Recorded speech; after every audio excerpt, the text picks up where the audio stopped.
Halo semua, jumpa lagi dengan saya dalam pelajaran PPK. Di minggu lalu kita sudah membahas bab 1, khususnya subbab A dan subbab B. Itu untuk subbab A, makna hak dan kewajiban warga negara, dan subbab B, substansi hak dan kewajiban warga negara dalam Pancasila. Pertemuan kali ini kita akan membahas subbab materi selanjutnya, yaitu berkaitan dengan kasus pelanggaran hak dan pelanggaran kewajiban warga negara. Oke, langsung saja kita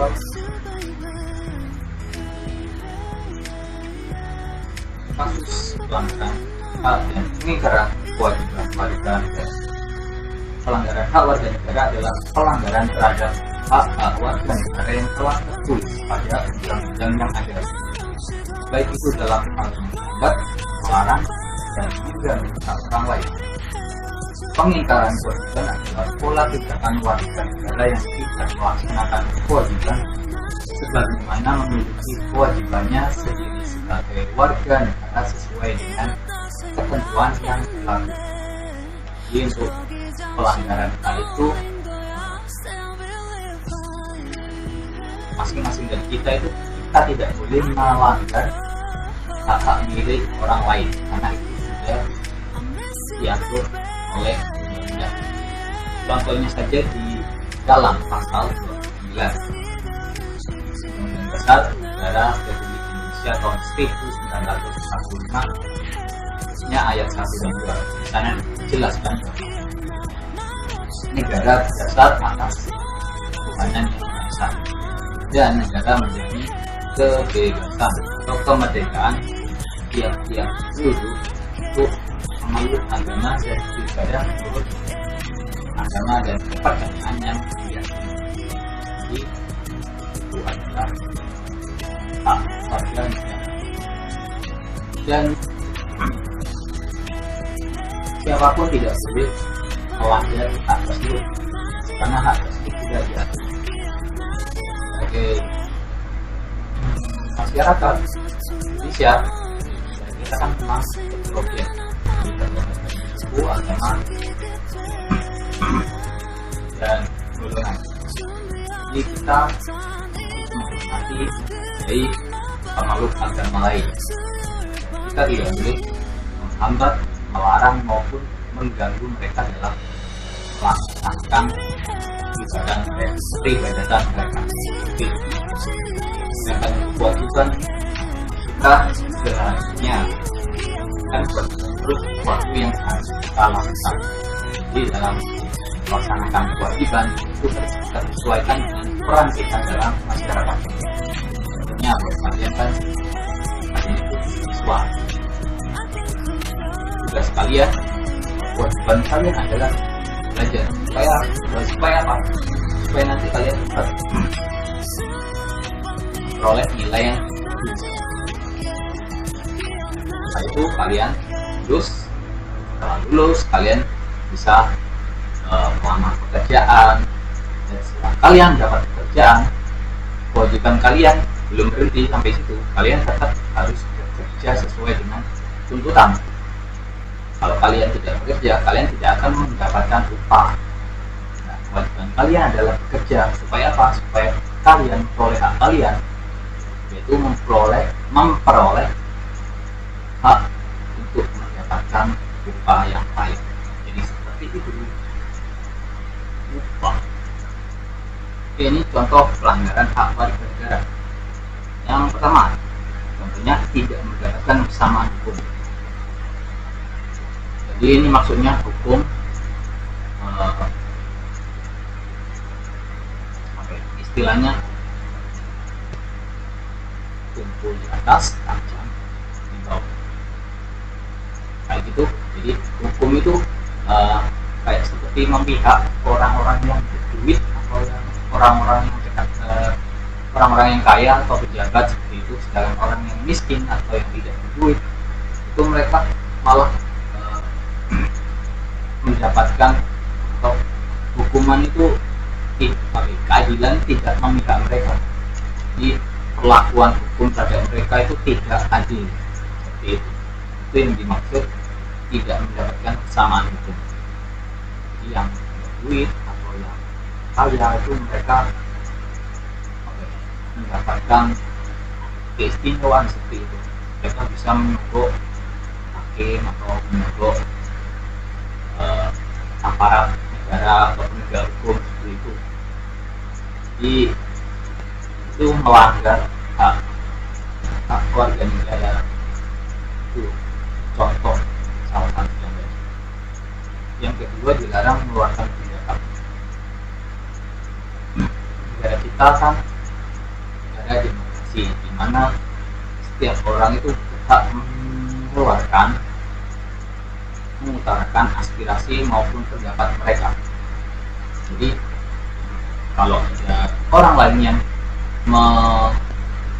mengintimidasi kalian supaya kalian tidak mengeluarkan aspirasi atau mengeluarkan pendapat, itu sudah jelas bahwa mereka melanggar hak warga negara. Jadi melanggar hak orang lain itu mengeluarkan pikiran, isi pikiran, terus pendapat dan lain sebagainya. Terus yang ketiga, tidak mendapatkan kesempatan memilih. Memilih apa? Bukan memilih jodoh ya, tapi memilih mungkin dalam hal dalam pemilihan umum seperti itu ya. Biasanya dalam negara kita, biasanya kita memilih wakil rakyat seperti DPRD, DPR, terus dan juga memilih presiden, wakil presiden. Itu ya satu lagi, kita juga memilih partai politik. Jadi kita berhak memberikan suara dalam pemilihan umum. Jadi itu maksud poin yang nomor 3. Itu yang nomor 4, tidak mendapatkan pengajaran. Jadi kita berhak mendapatkan ilmu ya, memperoleh ilmu atau menuntut ilmu, karena kita memang manusia kan sifatnya ya, kodratnya itu untuk menuntut ilmu, pendidikan. Terus yang kelima, tidak mendapatkan pendidikan. Itu ada kaitannya dengan poin nomor 4. Terus yang keenam, hukuman mati. Ini yang masih menjadi kontroversi sampai sekarang ya. Penjelasan tentang hukuman mati akan dijelaskan di slide selanjutnya. Next. Meskipun Indonesia sudah ditentang oleh masyarakat internasional dan organisasi HAM, Indonesia tetap melaksanakan hukuman mati terhadap 4 terpidana mati kasus narkoba hari Jumat, tanggal 29 Juli 2016. 4 terpidana mati yaitu Freddy Budiman, warga negara Indonesia, Aceh Nasek Osmani, Michael Titus Ikwe, dan Humphrey HG. Menurut perkataan juru bicara Kementerian Luar Negeri, langkah yang dilakukan Indonesia adalah penerapan dan penegakan hukum. Indonesia selalu menerapkan hukum yang berlaku di semua negara. Kami berharap semua negara menghormati hukum yang berlaku di Indonesia. Next. Indonesia menerapkan hukuman mati karena menurut Badan Narkotika Nasional, rata-rata 33 orang meninggal dunia setiap hari karena narkoba dan nilai kerugian akibat narkoba. Jadi ini merupakan suatu dilema ya. Di satu sisi, hukuman mati itu melanggar hak asasi manusia, sedangkan di sisi lain akibat atau efek yang ditimbulkan dari narkoba itu sendiri juga menimbulkan korban jiwa yang banyak, cuma 1, 2, tapi puluhan bahkan ratusan kalau efeknya itu dalam jangka waktu yang lama. Jadi ya ini masih belum terpecahkan sama sekali. Oke, lanjut.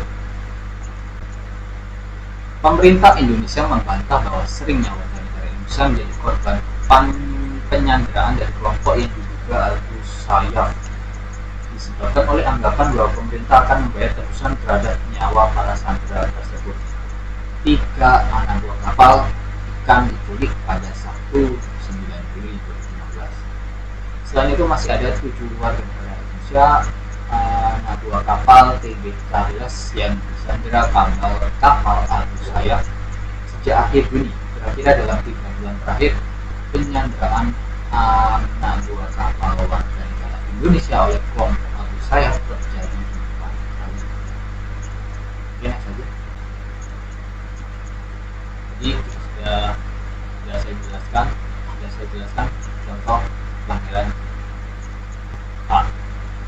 Ini adalah contoh pelanggaran kewajiban warga negara. Yang pertama, tidak membayar pajak.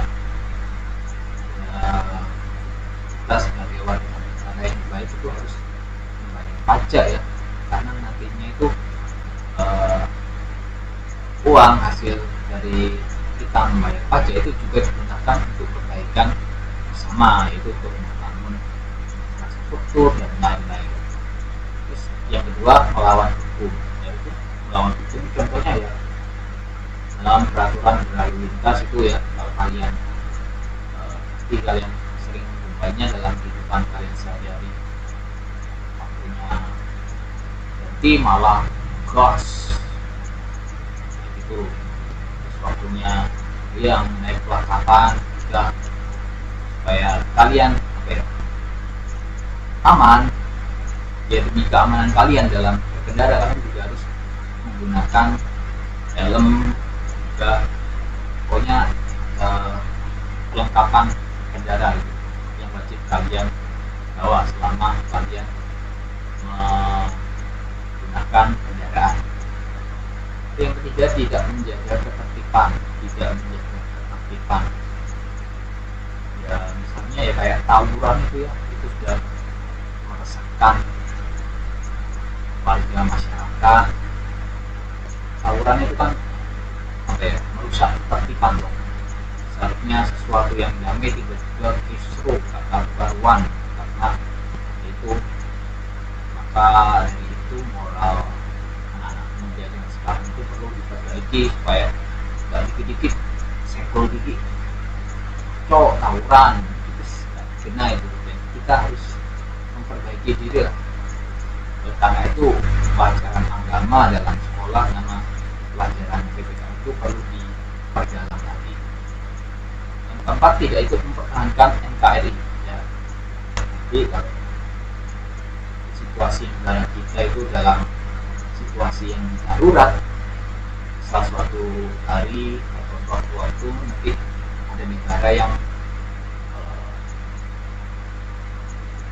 konflik dengan negara kita dan mereka siap-siap ada kode untuk ada tanda-tanda untuk melawan atau melancarkan serangan gitu. Jadi kita sebagai warga negara itu harus siap sedia ya, mengorbankan segenap jiwa dan raga kita untuk melindungi negara ini. Jadi kita harus ikut partisipasi dalam upaya bela negara. Jadi kalau kalian sewaktu-waktu diminta untuk gabung dalam angkatan darat, angkatan laut, angkatan udara, ya kalian harus siap ya, termasuk saya juga ya. Kita harus siap seperti itu. Jadi yang kelima, melanggar peraturan perundang-undangan ya, yang tadi itu yang dalam pasal 29 dari kebebasan beragama itu sangat cukup tinggi. Kalian tidak boleh mengintimidasi pemeluk agama yang lain untuk tidak boleh melaksanakan kegiatan peribadatan di sini, kafir, itu nggak boleh. Kita kan negara heterogen, negara yang multikultural, jadi kita harus menghargai, menghormati sama pemeluk agama lain atau kebudayaan lain, suku lain gitu.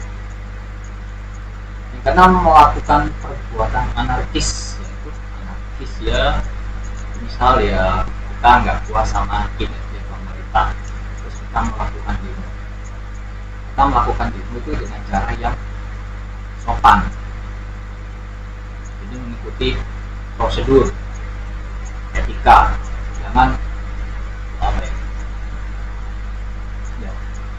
tahu ya bahwa kita juga mungkin emosi karena pemerintah melakukan kebijakan pemerintah itu tidak memuaskan masyarakat dan membuat kita bersetara, tapi kita juga harus profesional juga ya dalam mengemukakan pendapat. Jadi nggak usah ada acara bakar-bakar ban segala, terus membakar foto presiden atau pemimpin negara, itu sangat jauh dari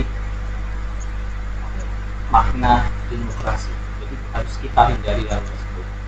Kita dalam melakukan unjuk rasa atau demonstrasi ya harus dengan cara yang baik, sopan. Ya, seperti itu. Yang ketujuh, melanggar lalu lintas ya. Jadi ya ada kaitannya dengan nomor 2 tadi. Kalau melawan hukum itu mungkin yang berkaitan dengan tindakan kriminal gitu. Jadi yang 7 itu melanggar lalu lintas, seperti yang saya jelaskan tadi. Yang ke-8 melakukan kekerasan fisik, di masuk kemudian kekerasan itu selalu fisik, kekerasan verbal juga sih. Misal kalian sering membuli teman kalian, kayak body shaming kayak gitu, termasuk kekerasan loh. Jadi kayak gendut, anjing gitu. Jangan, kalau kalian sudah terbiasa tolong dikurangi. Saya juga kadang mengatakan, tapi ya saya kadang ya kilaf juga, tapi harus saya paham, saya kurangi lagi dalam mengucapkan kata-kata toksik itu ya. Kalian jangan sampai melakukan atau terbiasa melakukan itu ya. Jangan. Oke. Ini contoh dari pengingkaran kewajiban atau pelanggaran kewajiban. Di contoh seperti peraturan di Kabupaten Bulukumba, Sulawesi Selatan nomor 4 tahun 2003 tentang pakaian muslim dan muslimah. Para PNS diwajibkan menggunakan busana muslim dengan resiko mengalami diskriminasi dalam hal kepegawaian. Hal tersebut itu kurang huruf hanya ya. Hal tersebut membatasi warga untuk menentukan jati dirinya. Selain itu ada surat edaran Bupati Indramayu tentang wajib busana muslimah dan pandai baca Al-Quran. Ada dalam surat edaran Pamekasan Madura nomor 450 tahun 2002. Padahal dalam Undang-Undang Dasar 1945 sudah dijelaskan bahwa Indonesia adalah negara hukum, bukan negara Islam yang menggunakan syariat Islam sekalipun. Jadi itu negara hukum, bukan negara Islam. Negara Islam itu mayoritas penduduknya semuanya 100% Islam. Jadi itu sudah turun ke khilafah. Kita itu menganut ideologi Pancasila. Jadi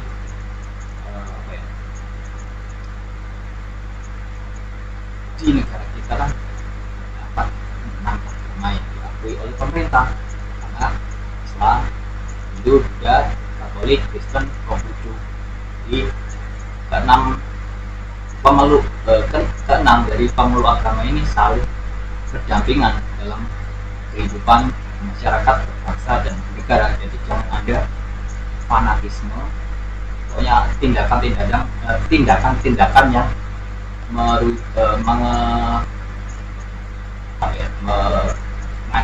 kepada fanatisme keagamaan yang sampai. Jadi kita harus mengikuti ideologi negara kita, yaitu Pancasila. Kasus yang sudah lumayan lama terjadi di Cipulir, yaitu seorang ibu yang tega menggergaji anaknya. Sidang lanjutan kasus tersebut dilakukan hari Senin 16 Mei 2016. Majelis hakim menjatuhkan vonis 1 tahun penjara terhadap ibu penggergaji karena dianggap telah melanggar Undang-Undang Perlindungan Anak Pasal 80 ayat 1 dan Undang-Undang Nomor 35 tahun 2014. Meskipun sang anak sudah trauma hebat dan mengalami luka yang lumayan serius, namun ibu penggergaji tidak juga mau mengakui perbuatannya. Ya, itu ibunya apa ya? Kalau anak ada istilahnya anak durhaka. Kalau ibu itu apakah juga ibu durhaka ya? Ya, saya kurang tahu juga. Yang jelas itu sudah melanggar hak asasi manusia untuk hidup. Jadi manusia itu harus diperlakukan secara manusiawi. Gaji, ambil kayu, jangan, nggak boleh ya. Jangan dipikir, don't try that at home.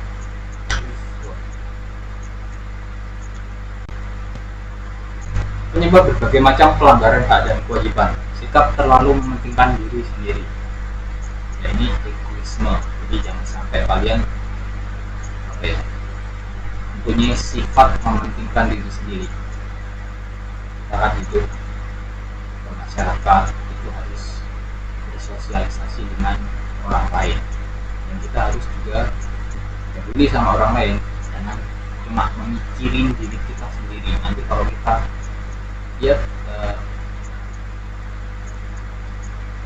kalau nanti suatu hari kita terpuruk, nanti orang lain itulah yang akan menolong kita. Jadi kita harus nggak boleh egois. Yang kedua, rendahnya kesadaran rasa berbangsa dan bernegara. Jadi kita harus bangga ya sebagai orang Indonesia. Jangan sampai membenci negara kita. Jadi kita harus cinta negara kita, negara Kesatuan Republik Indonesia. Ya, jangan ada wibu di antara kita. Saya tetap Indonesia, saya cinta Indonesia. Oke, yang ketiga, rendahnya sikap toleransi, yaitu yang tadi sudah saya jelaskan mengenai diskriminasi atau intoleransi dalam kehidupan masyarakat, khususnya dalam kehidupan beragama di Indonesia. Terus penyalahgunaan kekuasaan, ini ada kaitannya dengan KKN ini. Jadi kita harus